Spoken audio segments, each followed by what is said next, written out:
আসসালামু আলাইকুম ওয়া রাহমাতুল্লাহি ওয়া বারাকাতুহু। আমরা সাধারণত খেজুর দিয়ে ইফতার করি খালি পেটে। খালি পেটে খেজুর খেলে মিলবে 10টি উপকার আমি আজকের এই ভিডিওতে আলোচনা করব। ভিডিওটি পুরা দেখবেন এবং শেয়ার করতে ভুলবেন না। আনাস রাদিয়াল্লাহু তাআলা আনহু বলেন যে রাসূলুল্লাহ সাল্লাল্লাহু আলাইহি ওয়াসাল্লাম নামাজের পূর্বে কিছু আধা পাকা খেজুর দিয়ে ইফতার করতেন। তা না পেলে পূর্ণ পাকা শুকনো খেজুর দিয়ে এবং তাও না পেলে কয়েক ঢোক পানি দিয়ে ইফতার করতেন। তাই খেজুর দিয়ে ইফতার করতে ভুলবেন না। আপনি চাইলে ভালো কিনা পানি খান, ডাবের পানি খান। ডাবের পানিতে পটাশিয়াম থাকে। আবার সারাদিন যে ঘামের সাথে সাথে পানি শূন্যতার সৃষ্টি হয় তা পূরণে সাহায্য করে এই ডাবের পানি। শরবতের পরিবর্তে বাসায় বানানো ফলের জুস আপনি খেতে পারেন, তবে জুস বানানোর সময় চিনি দেবেন না। দোকান থেকে কেনা জুসে কেমিক্যাল থাকতে পারে, তাই বাসায় বানানো জুস খাবেন। কেন চিনির শরবত বা চিনি দিয়ে বানানো শরবত খেতে নিষেধ করছি? আলাদা করে কোনো চিনি খাওয়ার প্রয়োজন বা উপকারিতা নেই। অতিরিক্ত চিনি খেলে নানা স্বাস্থ্য সমস্যা দেখা দেয়, ওজন বেড়ে যায়, হার্টের রোগ হয় ইত্যাদি। মিষ্টি কিছু খেতে চাইলে ফলমূল খান, সবচেয়ে ভালো অপশন। খেজুর বা পানি দিয়ে ইফতার করার পর কিছু ফলমূল খেলেন, তারপরে ভাত বা রুটি, মাছ, মাংস যা ইচ্ছা তাই খান। কিন্তু তেলের পরিমাণটা বা মশলার পরিমাণটা যেন কম থাকে, নইলে সারাদিন শুকিয়ে থাকার পর আপনি যখন তেল মশলা বেশি খাবেন, চর্বি জাতীয় জিনিস বেশি খাবেন, তাহলে আপনার শারীরিক বিভিন্ন সমস্যা দেখা দিতে পারে। তাই একটু সতর্ক থাকবেন। আমরা সাধারণত রসুল সাল্লাল্লাহু আলাইহি সাল্লামের হাদিসের দিকে লক্ষ্য করে খেজুর দিয়ে ইফতার করি। আমরা চেষ্টা করব পুরো মাস খেজুর দিয়ে ইফতার করার। খেজুর দিয়ে ইফতার করার অভ্যাসটা খুব ভালো অভ্যাস। একদিকে রসুল সাল্লাল্লাহু আলাইহি সাল্লামের হাদিস মানা হচ্ছে, আর একদিকে আপনাকে দ্রুত সারাদিনের ধকল কাটিয়ে উঠতে সাহায্য করবে। আমরা সব ধরনের ফলমূলই খাবো, কিন্তু খেজুর বেশি করে খাবো। খেজুরে আছে ফাইবার, যা পাচনের সাহায্য করতে পারে এবং কোলেস্টেরলের নিয়ন্ত্রণ করতে সাহায্য করতে পারে এই খেজুর। খেজুরে উচ্চ কার্বোহাইড্রেট ও শীতলতা থাকতে পারে, যা শরীরে শক্তি সরবরাহ করতে সাহায্য করতে পারে। খালি পেটে খেজুর খেলে এটি আপনার শরীরের দুর্গন্ধ, কার্বোহাইড্রেট, ফাইবার, ভিটামিন ও মিনারেল সরবরাহ করতে সাহায্য করতে পারে। খালি পেটে খেজুর খেলে মিলবে 10টি উপকার, যা আমি এই ভিডিওতে আলোচনা করব। নম্বর 1, খেজুর কোষ্ঠকাঠিন্য দূর করে। আপনি হয়তো পায়খানা করছেন, আপনাকে পায়খানা করতে 10 মিনিট সময় লাগছে। মিনিমাম 10 মিনিট সময় লাগবেই, তার আগে পায়খানা আপনার হয় না। এই সমস্যাটা আপনার দূর হবে। 3 থেকে 4 মিনিট বা 5 মিনিটের মধ্যে আপনার পায়খানা করা শেষ হবে।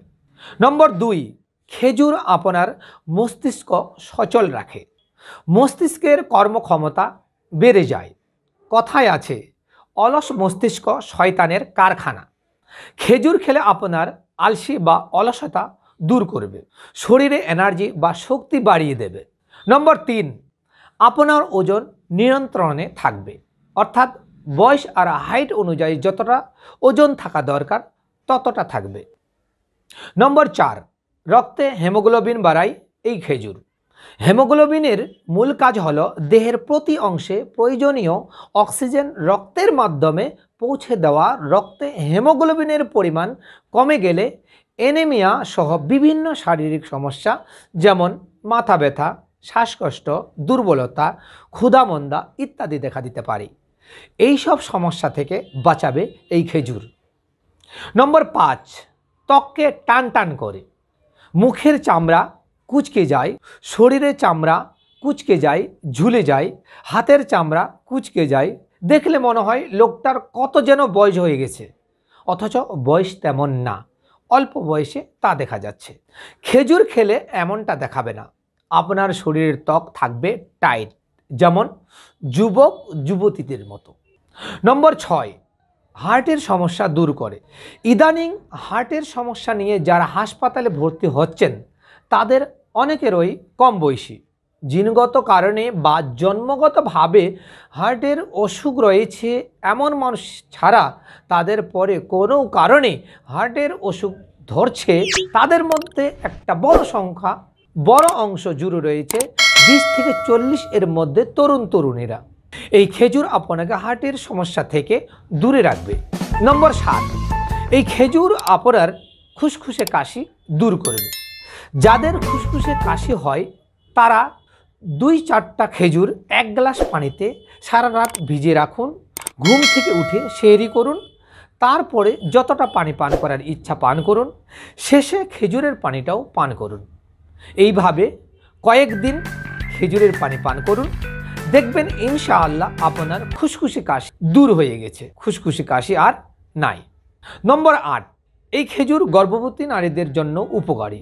খেজুর ফলেট সমৃদ্ধ, যা সকলেরই প্রয়োজন, তবে গর্ভবতীদের জন্য এটা বিশেষভাবে জরুরি। এই বিষয়ে femina.in এ প্রকাশিত প্রতিবেদনে ভারতের প্রত্যয়িত পুষ্টিবিদ, খাদ্য ও পুষ্টি বিশেষজ্ঞ এবং নিউট্রিশি লাইফস্টাইলের প্রতিষ্ঠাতা ডাক্তার রোহিণী পাতিল বলেন যে গর্ভাবস্থায় খেজুর খাওয়া পুষ্টির চাহিদা পূরণ করে। তবে ডায়াবেটিস থাকলে খেজুর খাওয়ার ক্ষেত্রে সচেতন হতে হবে, কেননা এটা উচ্চ শর্করা যুক্ত, আর এ কথাটা সকল নারী পুরুষকেই খেয়াল রাখতে হবে। নম্বর 9, এই খেজুর সন্তান জন্মদান প্রক্রিয়াকে সহজ করে। অনেক গবেষণায় দেখা গেছে যে গর্ভাবস্থার শেষের দিকে খেজুর খাওয়া প্রসব ব্যথা কমাতে এবং দ্রুততম সময়ে সন্তান জন্মদানে সহায়তা করতে পারে। নম্বর 10, এই খেজুরে আছে পুষ্টিকর উপাদান। 4টি 32 মিলিগ্রাম পরিমাণ খেজুরে আছে 90 ক্যালোরি, 13 মিলিগ্রাম ক্যালসিয়াম, 2.8 গ্রাম ফাইবার। এছাড়াও খেজুরে রয়েছে আরও অনেক পুষ্টিকর উপাদান। এই ফাইবার বা আঁশ এবং নানা ধরনের খনিজ পদার্থ তো আছেই। ফাইবার হজমের জন্য খুব উপকারী। আপনার যদি হজম হয় তাহলে পায়খানা ভালো হবে, পায়খানা ভালো হলে আপনার পেট ভালো থাকবে, পেট ভালো মানে দুনিয়া ভালো, আর পেট সুস্থ মানে আপনি সুস্থ, আপনার শরীর সুস্থ আপনি সুস্থ। তাহলে এই খেজুর থেকে 10টি উপকার নিন। আর সেহরিটা আমরা এইভাবেই খাবো, আগে কিছুটা খেজুর খাবো, তারপর ফলমূল খাবো, তারপর ভাত মাংস রুটি যা পাই খাই, কিন্তু খেয়াল রাখবেন আমরা মশলা এবং চর্বি জাতীয় জিনিস কম খাবো। তাহলে এই পবিত্র রমজান মাসে আল্লাহ যেন আপনাকে আমাকে সকলকে পুরো রোজা করার তৌফিক দান দেন, এবং এই ভিডিওটি বেশি বেশি শেয়ার করুন যেন প্রত্যেক রোজাদারের কাছে এই ভিডিওটি পৌঁছে যায়, তাহলে আপনার সদকায়ে জারিয়া হবে। আসসালামু আলাইকুম ওয়া রাহমাতুল্লাহি ওয়া বারাকাতুহু।